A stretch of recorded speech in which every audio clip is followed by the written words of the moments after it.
행복한 안식일입니다. 귀한 찬양으로 하나님께 영광 돌려주셔서 감사합니다. 오늘 함께 살펴볼 말씀은 요한복음 11장 말씀입니다. 21절부터 제가 봉독하겠습니다. 마르다가 예수께 여짜오되 주께서 여기 계셨다면 내 오라비가 죽지 아니하였겠나이다. 그러나 나는 이제라도 주께서 무엇이든지 하나님께 구하시는 것을 하나님이 주실 줄을 아나이다. 우리가 살다 보면 어려운 일들이 생기잖아요. 믿음이 부족해서 생기는 겁니까? 예수님을 덜 사랑해서 고통이 커지나요? 예수님을 믿으면 문제가 없기를 바라는데 문제가 없습니까? 오히려 예수님을 믿어서 생기는 문제가 있지 않나요? 그런 문제 속에서 예수님은 어떤 문제든 해결해 줄 수 있다는 걸 믿으십니까? 지금 이 순간에도 해결해 줄 수 있다는 걸 믿으십니까?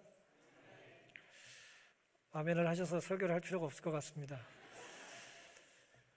오늘 본문은 우리에게 사랑하는 자에게 임하는 질병에 대한 예수님의 이해하기 힘든 행동을 기록하고 있습니다. 본문을 살펴보면서 주께서 여기 계셨더라면이라고 하는 마르다 혹은 마리아의 동일한 탄식에 대한 의미를 좀 살펴보겠습니다.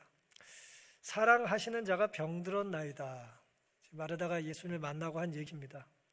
이 이야기는 주님을 사랑해도 뭐 할 수 있어요?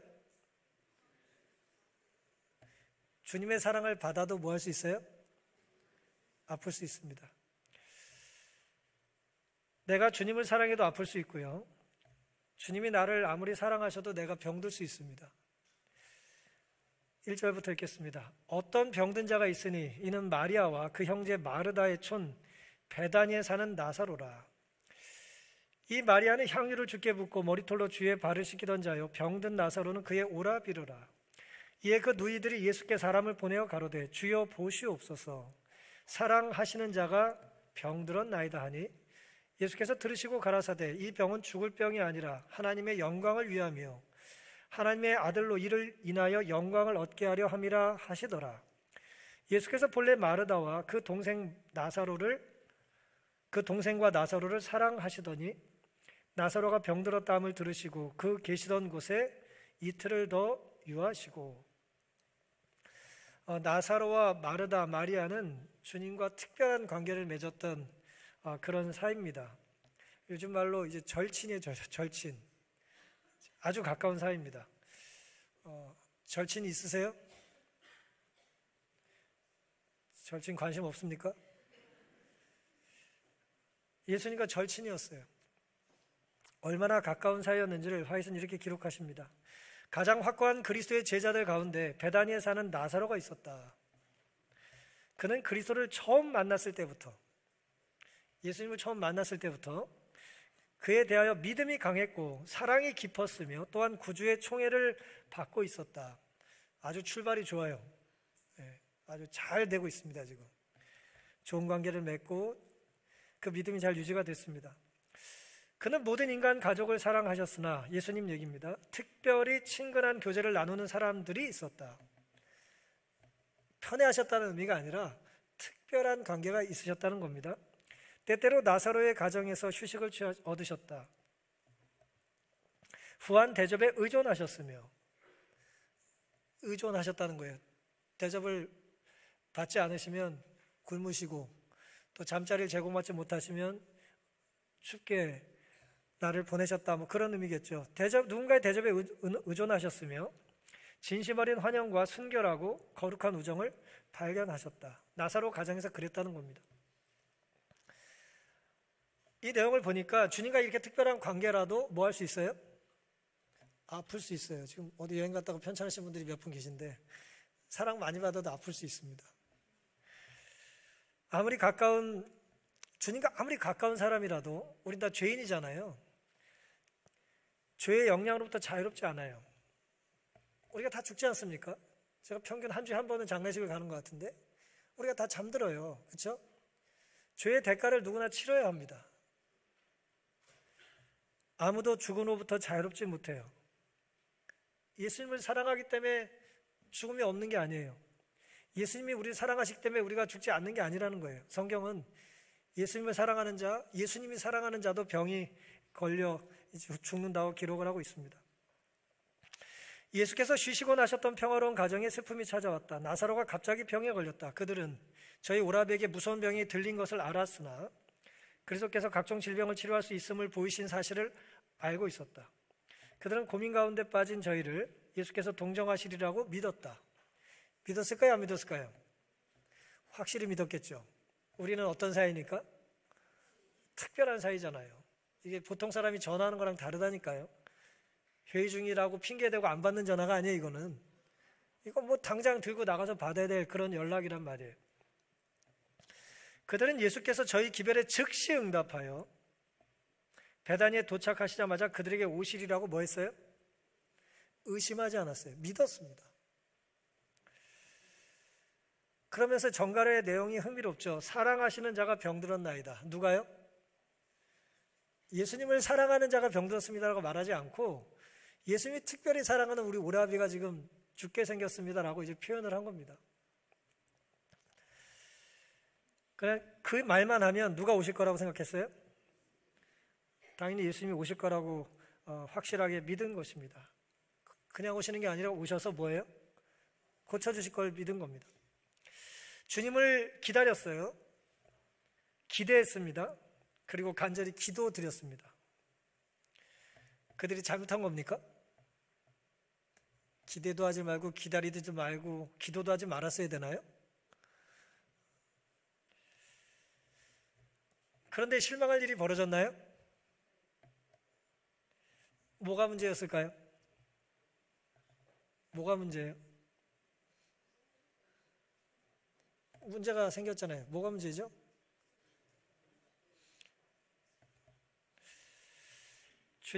주님께 기도드리고 주님을 기다린 것이 문제가 아니라 기다리는 시간과 장소를 자매들이 정해놓은 게 문제입니다. 죽음의 수용소라는 책에서 빅터 프랭클이 기록한 유명한 이야기입니다. 2차 세계대전에 이제 이 사람이 정신과 의사인데 가족들 다 죽고 이제 뭐 감옥에서 혼자 살아나잖아요. 그 고통을 겪으면서 이 사람이 자기의 어떤 강제 수용소의 경험을 이렇게 듣고 보고 체험한 걸 기록을 한 내용인데 거기에 아주 흥미로운 이야기가 있어요. 같은 직업을 가졌던 한 그곳에서도 주치의가 있었단 말이에요. 강제 수용소에서 주치의의 역할이 뭔지 모르겠지만 근데 주치의가 있었어요. 주치의가 이 프랭클에게 해준 얘기입니다. 1944년 크리스마스 때부터, 크리스마스가 언제입니까? 12월 25일부터 1945년 새해 1월 1일 일주일이잖아요. 일주일. 12월 25일부터 1월 1일이니까 일주일이 아닙니까? 일주일 사이에 강제 수용소 아우슈비츠 그 형무소에서의 그 사망률이 급증했어요. 아주 급격하게 높아졌어요. 주치의의 관찰에 의하면 중노동, 노동이 갑자기 강화된 것도, 음식이 갑자기 나빠진 것도, 어차피 뭐 죽지 않을 만큼만 맨날 먹여준 거예요. 기후가 갑자기 변한 것도 아니었어요. 전염병이 돈 것도 아니에요. 근데 갑자기 일주일 사이에 사람들이 죽어갔어요. 주치의의 진단은 이거였습니다. 당시에 많은 죄수들이 1944년 겨울에 성탄절까지는 자기들이 집으로 돌아갈 수 있을 거라고 기대를 했어요. 근데 성탄절 지나도 뭐예요? 돌아갈 기미가 보이질 않는 거예요. 뭐 러시아 군들이 우리를 도와줄 거라고 막 이런저런 소문들이 계속 있었는데 뭐 그런 일이 이제 그 희망대로 되질 않은 것입니다. 가냘픈 희망의 기대를 걸고 살다가 성탄절이 다가와도 희망찬 소식이 없게 되자 그들은 시리에 빠지게 됐고 몸의 면역력과 저항력이 약화돼서 이제 갑자기 사망률이 높아졌다는 아주 유명한 이야기예요. 절망은 사람을 죽게 만들어요. 주님이 언제 오시든지 우리는 우리가 있는 곳에서 주님을 맞을 준비를 신실히 하며 살면 되지 않겠습니까? 대꾸가 없네요. 신실히 살 준비를 우리가 하며 살면 되지 않을까요? 주님이 언제 오시든 내가 어디 있든. 근데 마리아와 마르다는 예수님이 오셔야 될 것을 요청하면서 오실 시간을, 오실 장소를 뭐 했다는 거예요? 자신들이 정해서 알려드렸다는 거예요. 그것이 그들이 가졌던 문제였고 어려움을 초래했던 이유라고 우리는 볼 수 있는 것입니다. 그래서 이제 주님이 이제 오시고 나서 오빠가 죽고 4일 뒤에 오잖아요. 그때 이제 이렇게 말을 하는 겁니다. 주께서 여기 계셨다면 우리 오라비가 죽지 않았을 것입니다 라고 얘기를 한 겁니다. 14절입니다. 예수께서 밝히 이르시되 나사로가 죽었느니라. 17절 예수께서 와서 보시니 나사로가 무덤에 있은지 이미 나으리라. 21절 마르다가 예수께 여짜오되 주께서 여기 계셨다면 내 오라비가 죽지 아니하였겠나이다. 달버트라고 하는 신학자의 이야기를 이제 저희 교회에서 만들어낸 이제 성경 확대경의 존 폴린 목사가 인용해 놓은 내용입니다. 그 당시 일반적인 유대인의 신앙에 따르면 개인의 영혼은 부활이 있을 것을 바라면서 3일 동안 육체 위에 배회한다고 믿었대요. 사람이 죽으면 3일 정도 사람이 이제 영혼이 살아가지고 배회한다고 믿었다는 거예요. 그리고 3일이 지나면 이제 이 사람은 뭐예요? 부활할 가능성이 없다고 봤다는 거예요. 나사로가 죽은 지 며칠 됐다고요? 3일이 지났어요. 유대인들의 어떤 기본적인 정서에 의하면 이제 부활할 가능성이 있어요, 없어요? 물론 죽고 바로 뛰어도 부활하진 않아요. 근데 어쨌든 이런 정서와 기대가 있었다는 거예요. 오빠가 죽기 전에 오셔야 되는데 예수님은 죽은 직후에 오신 것도 아니고 하루, 이틀, 사흘, 나흘에 오셨어요. 아주 뭐 하신 거예요? 아주 점을 찍으신 거예요. 완전히 이제는 가망 없음, 이렇게 이제 진단이 내려진 겁니다. 우리의 뜻과 주님의 뜻이 때로 다릅니까? 우리는 하나님을, 성자 주님을, 예수님을, 하나님을 창조주를 믿어요. 믿으십니까? 우리는 하나님이 이 세상을 창조했다고 믿습니다. 우리에게 생명을 주신 분이라는 걸 믿어요. 믿는다고 하면서 우리의 생각의 틀에 예수의 능력을 제한할 때가 있습니까? 제한하고 싶을 때가 있나요? 예수님 좀 집어넣고 싶지 않아요, 거기에? 우리 생각의 틀에 집어넣어서 이렇게 움직여 주십시오 하고 싶지 않아요? 뭐 아르바이트 나이트에 뭐 지니처럼 이렇게 뭐 호리병 속에 좀 집어넣어야 되는 거 아니에요? 때로 이제 그런 유혹이 있는 거예요. 아무리 주님이라도 우리의 생각의 틀에 이제 고정돼서 한계를 정해놔서 예수님도 뭔가 역할을 하시려면 언제 오셔야 돼요? 언제 오셔야 돼요? 돌아가시기 전에 오셔야 돼요, 일단. 한 번 양보하면 어디까지? 3일까지는 이제 72시간 정도는 이제 여유를 드릴 수 있는 거예요. 근데 예수님은 보란 듯 그 시간에 오지 않으신 겁니다. 그들은 근심스럽게 예수에게서 오는 소식을 기다렸다.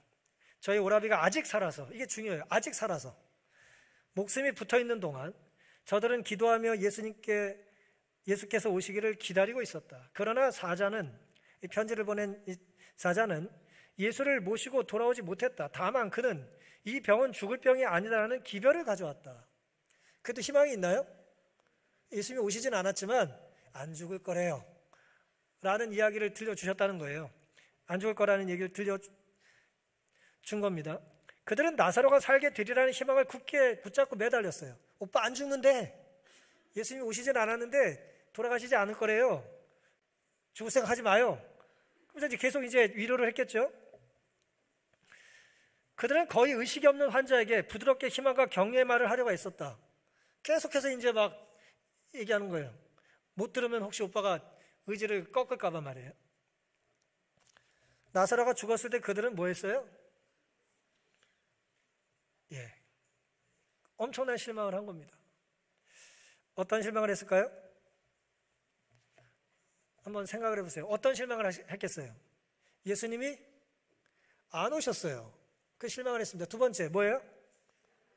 죽지 않을 거라고 얘기했는데 그 말이 성취가 안 됐잖아요.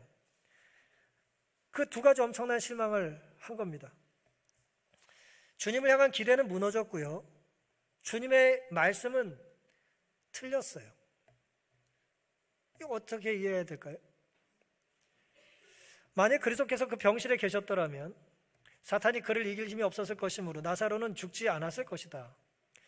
굉장히 곤혹스러운 말씀이에요. 또 이 화이세 이 말씀은 생명의 시여자 앞에서 죽음은 그의 창을 나사로에게 던지지 못했을 것이다. 그런 거로 그리스도께서는 멀리 떠나 계셨다.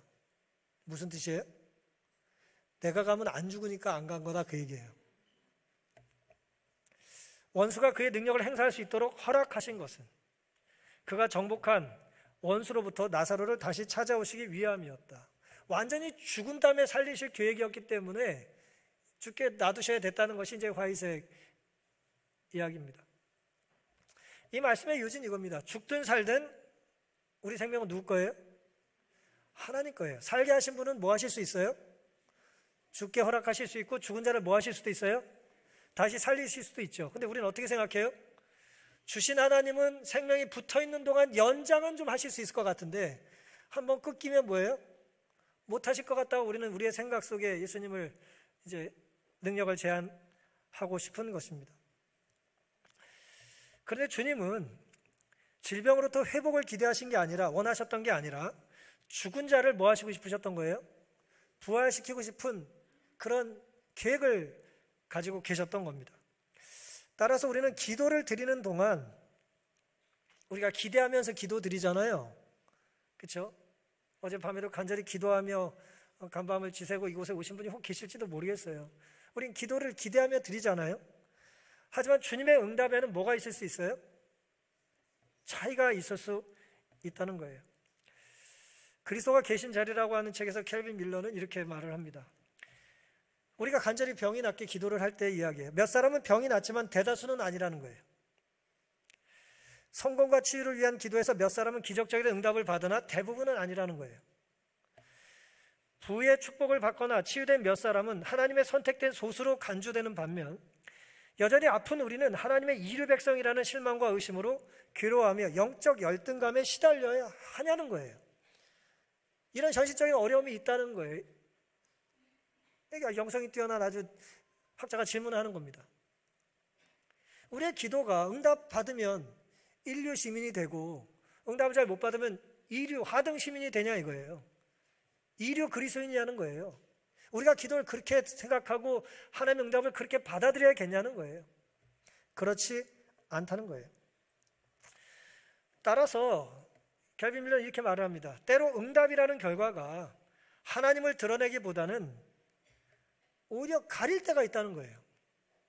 하나님을 왜곡시킨다는 거예요. 응답을 해주셨습니다. 하나님 찬양합니다. 그럼 우리는 어떤 반감이 생겨요? 응답 안 받은 저 집은 어떻게 되는 거야? 하나님을 왜곡시키고 있다는 거예요. 왜 그러냐? 우리는 응답해 주시는 분보다 응답 자체를 더 선호하기 때문이라는 거예요. 하나님을 놓치는 거예요. 주께서 여기 계셨더라면이라고 하는 이 마르다의 이후에 마리아도 똑같은 바람을 얘기하잖아요. 주님을 기다린 게 아니라 뭘 기다렸다고요? 주님이 아니라도 괜찮아요. 누군가 고쳐주기만 하면 그분을 주님으로 섬기는 거예요.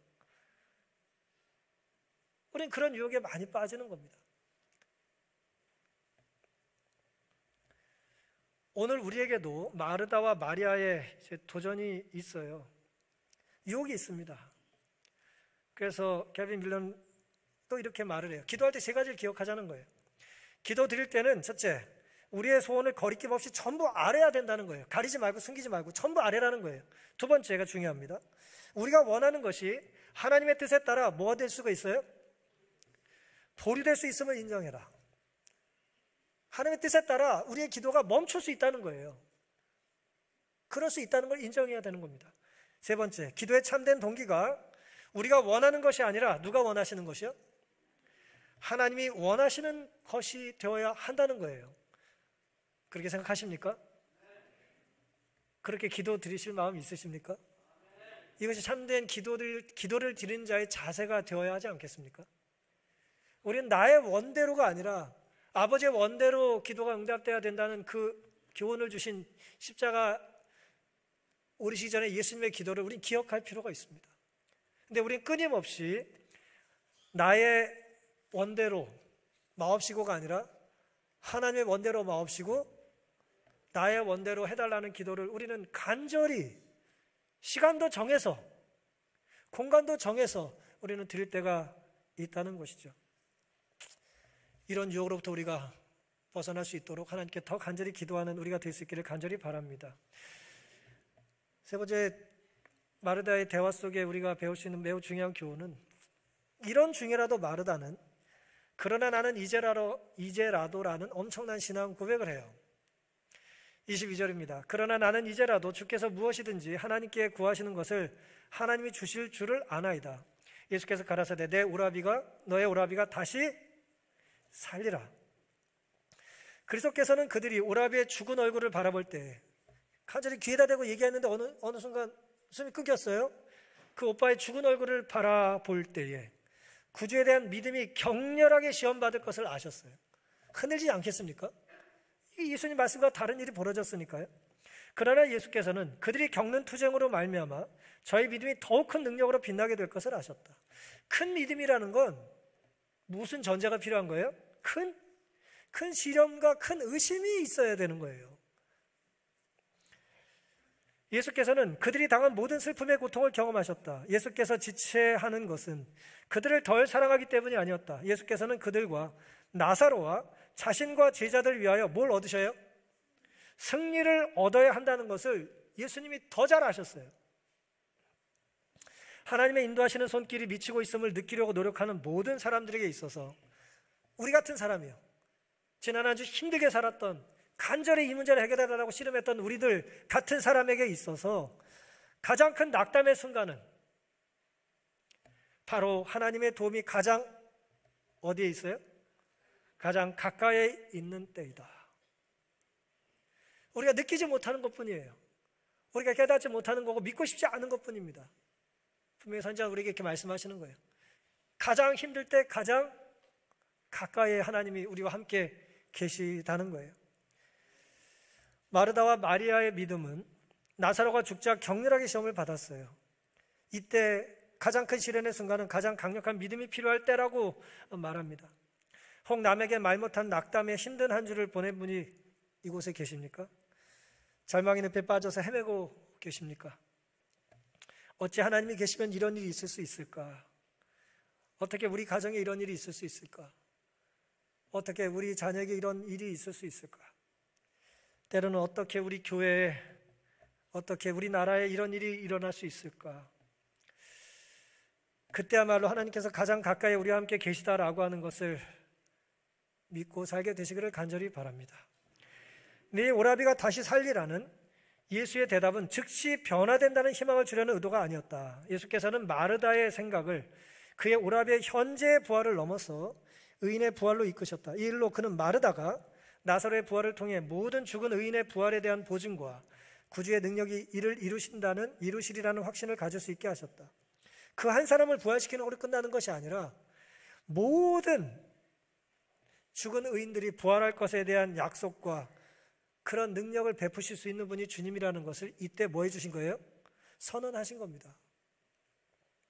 오늘 우리는 이 약속에 의지하여 매 장례식마다, 매 하간 예배 때마다 이 약속을 붙잡고 위로하고 격려받고 하는 것입니다.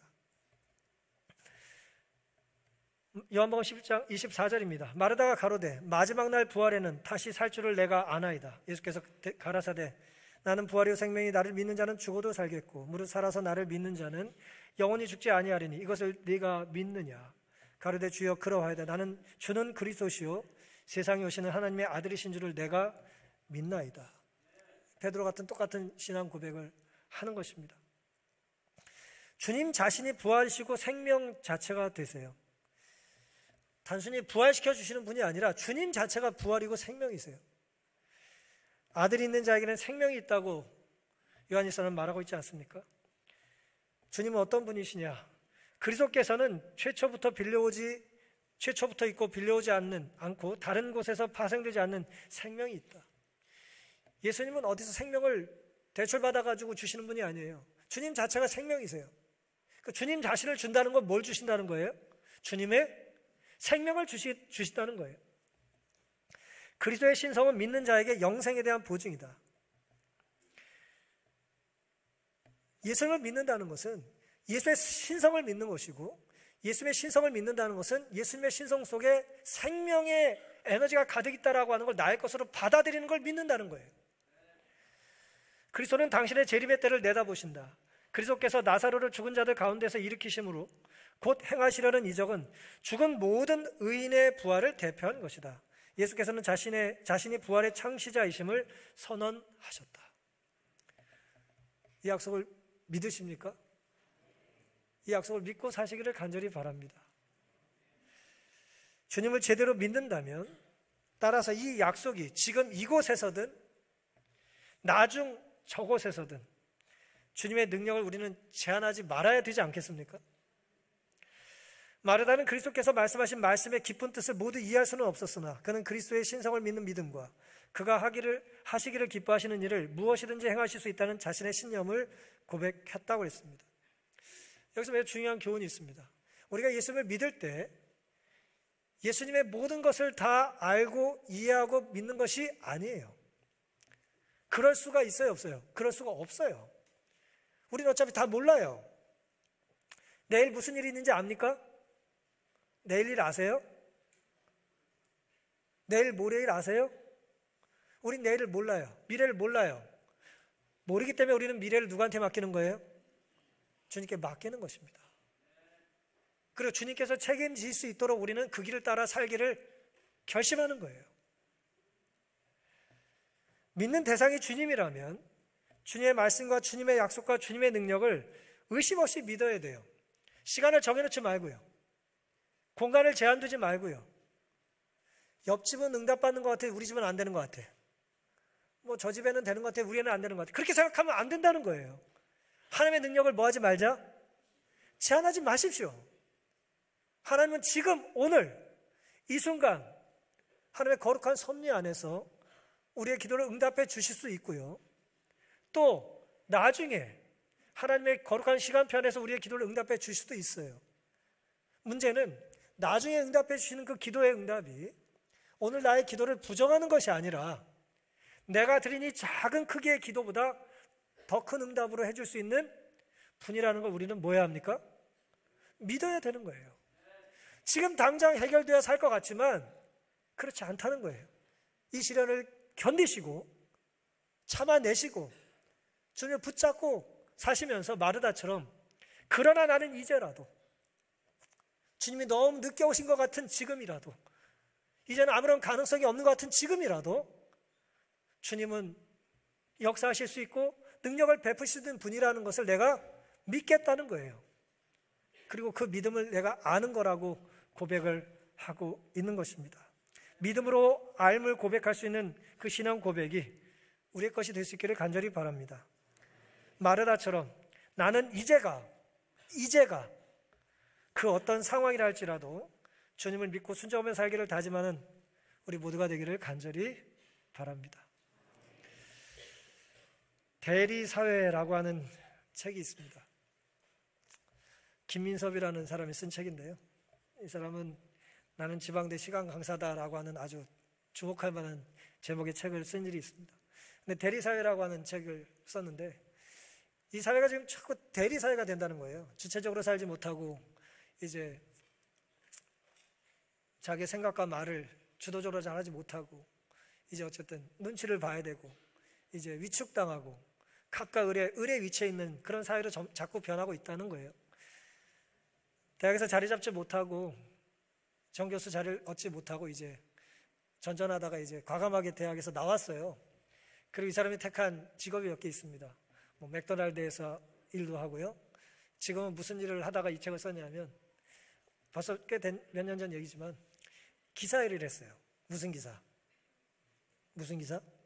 대리기사. 이 사람이 직접 대리기사 일을 직업으로 삼아서 했어요.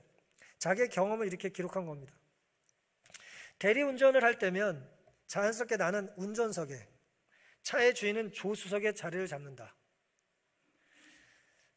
그러한 관계의 역전은 주인은 조수석에 살고 대리운전사가 주인 좌석에 사니까 이런 관계의 역전은 서로를 환대할 수 없게 만들다. 서로 어색한 거예요.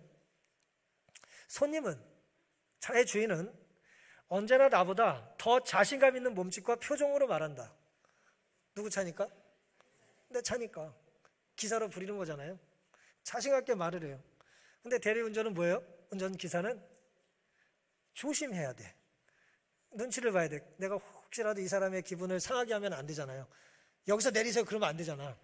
그러니까 이제 눈치를 계속 봐야 돼요. 아, 그러시네요. 좋으시겠어요. 정말 대단하십니다. 뭐 그러면서 맞장구를 치면 이제 살아야 됐다는 거예요. 대리운전 기사인 나는 한없이 작은 인간이 된다. 그렇게 이제 기록을 했어요. 그러다 어느 날, 정확히 날짜까지 기록되어 있습니다. 2015년 10월 16일입니다. 어느 날 기계식 주차장에서 차를 빼다가 반대편 사이드 미러를 좀 긁었어요. 긁은 상황이래요. 워낙 좁은 승강기에, 자동차 승강기에 SUV 차량을 이제 넣고 빼야 되는 상황인데, 이제 자기를 부른 이 사람이 옆에 보면서 좀 많이 남았어요. 뭐 술을 한잔 했는지 모르겠어요. 하여튼 많이 남았어요. 뭐 그랬는지 모르겠어요. 그 말 믿고 하다가 긁은 거예요. 그 말 믿고 악셀을 밟았는데 긁힌 겁니다. 소리가 나니까요.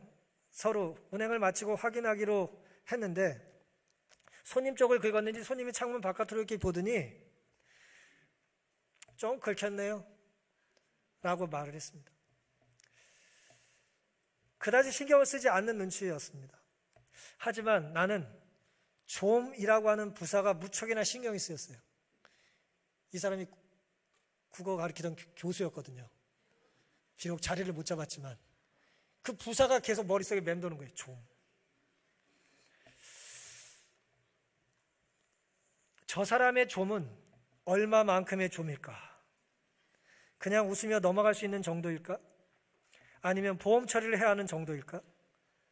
알 수가 없었어요. 내가 분담금 얼마 내야지? 계속 경제력은 없고 이 자리 못 잡은 이 사람이 그런 고민을 한 겁니다. 좀의 범위를 상상하면서 나는 가는 내내 불안했다. 도착해서 사이드 미러를 보니 0.5cm 정도 페인트가 옅게 묻었다. 0.5면 작은 좀이 아니에요.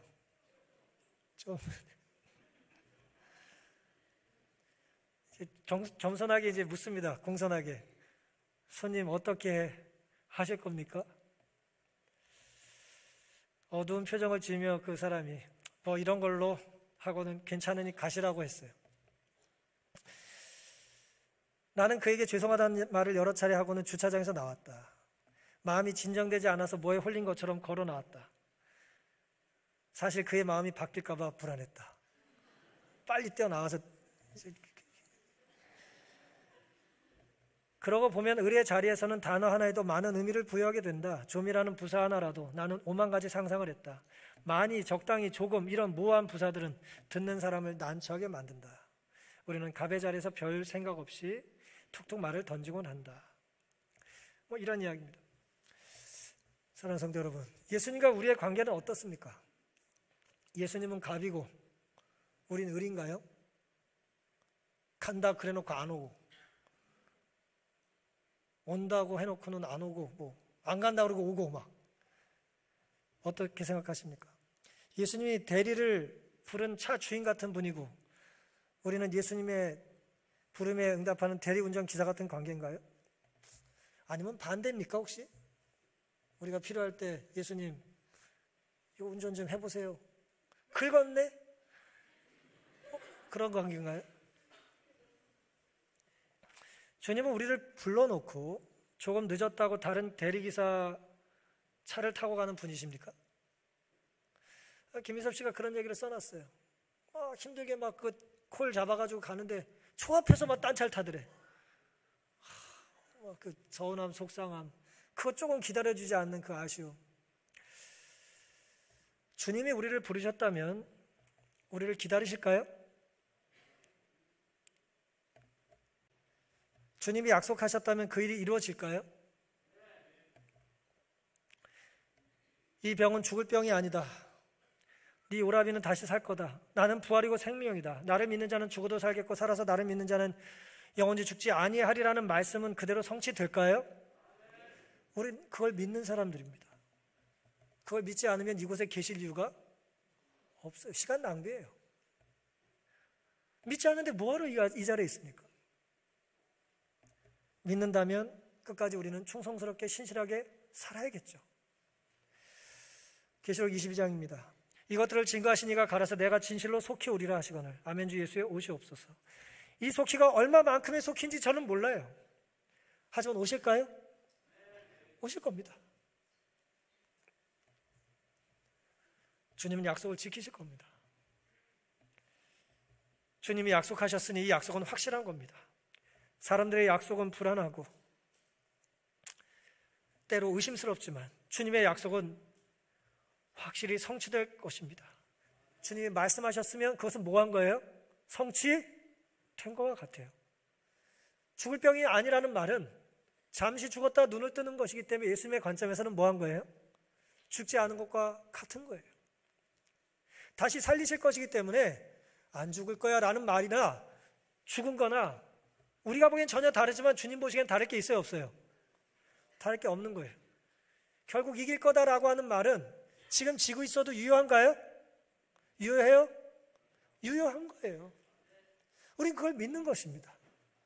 지금은 죽을 것 같고 망한 것 같지만 내가 널 붙잡아 줄 거다. 내가 널 세워줄 거다. 넌 다시 할 수 있다라고 하는 약속은 유효한 거예요. 지금 내 삶의 모습으로 우리는 절망할 필요가 없는 것입니다. 우린 그런 믿음과 약속과 소망을 가지고 주님의 뜻대로 살기를 다시 한번 다짐하는 것입니다. 그러니 우리 사랑하는 학생들, 우리 청년들, 또 취준생들, 혹은 더 일하고 싶지 않은 또 은퇴하신 분들, 우리를 살게 하나님이 하실 거라는 말씀을 믿고 살게 되시기를 간절히 바랍니다. 주님은 주님의 말씀에 책임을 지실까요? 책임지십니다. 반쯤 술 취한 사람도 0.5cm 긁힌 거 자기 말에 책임을 졌는데 예수님이 책임을 안 지시겠어요? 디모데후서 1장입니다. 아들 디모데야, 내가 너에게 이 경계로서 명하노니 전에 너를 지도한 예언을 따라 그곳으로 선한 싸움을 싸우며 믿음과 착한 양심을 가지라. 어떤 이들이 이 양심을 버렸고 그 믿음에 관하여는 파선하였느니라. 믿음의 선한 싸움을 살기로 다짐하지 않으시겠습니까? 믿음과 착한 양심을 품고 살기를 바라지 않으십니까? 아무리 힘들어도 주님의 능력과 섭리를 불신하거나 의심하지 않기를 간절히 바랍니다. 혹 지금도 여전히 주께서 여기 계셨더라면 하고 하는 간절함으로 간구하고 계시는 분이 계실 거예요. 그것이 원하는 것이 무엇이든 주님보다 주님의 선물을 우선하는 태도가 없게 되기를 간절히 바랍니다. 주님의 여기 계심을 믿고 주님이 책임질 수 있는 선택을 하며 살게 되기를 간절히 바랍니다. 주님이 사랑하셔도 병들 수 있고요. 우리의 기도가 응답받지 못할 수도 있습니다. 그러나 마르다처럼 그러나 나는 이제라도 주님을 믿습니다라고 하는 아름다운 믿음의 고백이 살아갈 한 주 동안 우리의 삶을 우리가 그토록 자주 처하는 것 같은 을의 자리에서 버림받은 자리 같은 곳이라 할지라도 주님과 연결됨으로 생명과 구원을 공급받는 한 주가 되기를 바라면서 오늘 말씀을 마치겠습니다.